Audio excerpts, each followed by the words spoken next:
រាសីអ្នកកើតឆ្នាំជូតនៅក្នុងខែ5មានរាសីឡើងខ្ពស់រកទទួលទានមានបានលក់ដូរដាច់មានអតិថិជនច្រើនមានលាភមានជ័យធំហូរចូលបើជាអ្នកធ្វើការសូមបញ្ចេញស្នាដៃដើម្បីឲ្យមេរបស់យើងបានឃើញនឹងអាចឡើងឋានៈ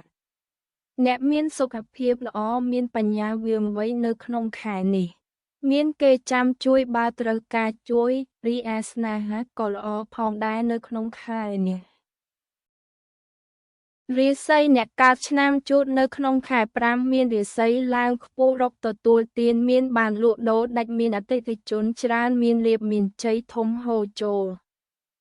បើជាអ្នកធ្វើការសូមបញ្ចេញស្នាដៃដើម្បីឲ្យមេរបស់យើងបានឃើញនឹងអាចឡើងឋានៈអ្នកមានសុខភាពល្អមានបញ្ញាវាងវៃនៅក្នុងខែនេះមានគេចាំជួយបើត្រូវការជួយរីឯស្នេហាក៏ល្អផងដែរនៅក្នុងខែនេះ